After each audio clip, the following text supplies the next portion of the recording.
좀 힘든 장이었다. 개별 종목성으로 좀 세력성 종목성으로 강하게 상승이 나왔을 지언정 테마주들이 동반 상승을 못한 거에는 어떤 의미가 있냐면 그 테마주가 동반 상승하기 위해서는 사실 투심이 좋아야 되거든요. 하락장에서 테마주가 강하게 못 움직이잖아요. 그러니까 오늘은 양선이 나왔고 뭐 코스닥은 심지어 플러스가 났지만 2차전지 대형주 위주의 상승은 나왔기 때문에 지수는 상승했지만 중소형주들, 보통 탑 30에는 중소형주들이 들어가잖아요. 근데 2차전지 또는 초전도체들이 못 들어간 건 오늘 아침부터 굉장히 질리게 만들었기 때문이에요. 그래서 중소형주에 테마주가 동반 상승하는 정도의 에너지는 오늘 불지 않았다. 근데 이제 지수가 안정을 찾아야겠죠. 근데 그럼 지수가 앞으로 안정을 찾을 수 있느냐의 문제에서 저는 안정을 찾을 확률이 높다라고 오늘 말씀을 드리는 겁니다.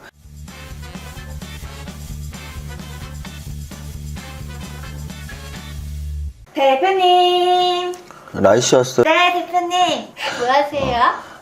뭘 하긴요. 주식을 보고 있죠. 오늘은 좀 투자자들이 많이 오전에 굉장히 힘든, 근데 이제 또 이 색깔이 바뀌면서 양선 전환을 하고 플러스로 이렇게 돌아서고 뭐 이런 모습들을 보이면서 그래도 좀 안도의 한숨을 내신 뭐 그런 하루로 평가될 것 같네요. 일단 제가 늘 탑다운을 말씀드리듯이 지수 자체가 되게 중요해요. 여러분들이 오늘 갖고 있는 종목들이 대부분 양선이 나왔을 확률이 높고요.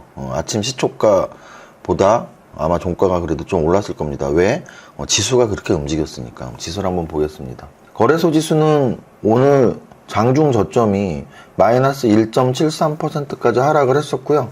그래도 시초가보다는 높게 마감을 해서 양선 전환했지만 종가는 마이너스 0.23% 2,519로 마감을 했습니다. 그래서 오늘 2,500 아래에서 몇 시간 정도 지났는지 한번 보면 2,500 아래에서 장 시작하고 금방 2,500 아래로 내려갔고 한 10시 반까지 한 1시간 반 정도 2,500 아래에 있었고요. 강한 반발을 해줬습니다. 그래서 어제 121선을 깨고 위험한 위치에 있었고 그 위험한 위치에서 미국 증시가 1% 하락을 하는 바람에 우리 시초가 그리고 거기서 더 음선으로 하락을 했지만 2,500 아래 찬스를 주네 뭐 이런 저가 매수세가 굉장히 강하게 들어오면서 양선 마감을 했어요. 그래서 오늘의 저점이 당분간의 바닥일 확률이 높다라고 저는 생각을 해요. 반등을 주면은 빠른 반등은 아니겠지만 2,550, 2,600을 향해서 움직일 확률이 높고 오늘 저점인 2,500 아래로 다시 조정을 받을 확률은 더 낮다라고 이렇게 말씀을 드립니다. 거래소 지수 201선 안 깨고 강한 지지 보여줬다로 정리를 하고요. 코스닥 지수는 거래소보다 더 강하게 121선을 안 깨고 심지어 마감을 0.88% 마감을 했습니다. 제가 이제 그 대형주들의 업종이 다르기 때문이다 이런 말씀 많이 드렸었는데 오늘 코스닥이 거래소는 마이너스 마감했지만 코스닥이 플러스 0.88%로 플러스 마감을 한 가장 큰 이유는 대형주 때문이죠. 에코프로 BM.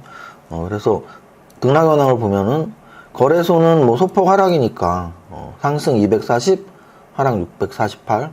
하지만 코스닥은 상승했음에도 불구하고 상승 579, 하락 957 이렇게 한번 기억을 해주시면 될 것 같아요. 지수는 오늘 굉장히 아침엔 위기였지만 그 위기는 장중 반등으로 벗어났다.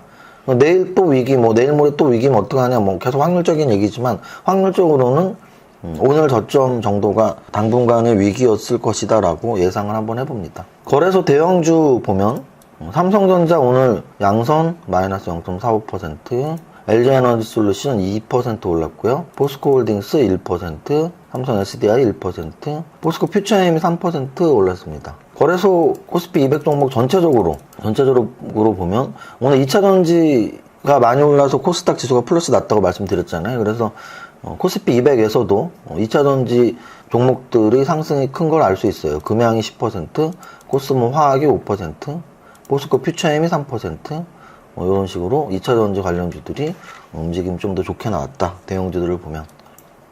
자, 다음으로 거래 대금 상위 종목에서 오늘 삼성전자보다 거래가 많이 된 종목이 3개나 있네요. 굉장히 거래가 활발하게. 그러니까 이게 왜 거래가 오늘 활발할 수밖에 없었냐면 지수가 완전히 대음선 마이너스에서 보합 플러스까지 막 이렇게 돌려버렸기 때문에 상승을 할 땐 당연히 거래를 수반한다 그랬죠. 그러니까 거래는 보통 상승할 때 거래가 수반되고 하락할 때 거래가 감소하거든요. 그래서 오늘같이 저점에서 고점으로 장중 반등을 하는 그런 날들은 거래가 좀 많이 터집니다. 그래서 오늘 삼성전자보다도 거래가 많이 된 종목이 3종목이 있는데요. 가장 거래 많이 된 게 신성델타테크예요.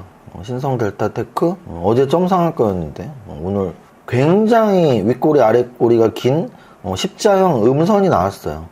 그래서 마이너스 13%와 플러스 24%를 왕복하다가 종가는 플러스 15%로 마감을 했습니다. 초전도체의 대장주라고 할 수 있죠. 초전도체는 워낙 변동성이 커서 제가 말씀드렸지만 단기 매매에 능하신 분들이 아니고서는 사실 쉽지 않습니다.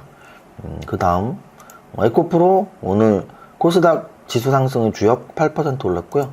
포스코홀딩스 1% 상승, 포스코 인터내셔널, 에코프로 BM, 금양. 그래서 오늘 전체적으로는 확실히 2차전지 관련주들이 거래도 수반됐고 플러스를 많이 냈다. 이 정도 설명드리고요.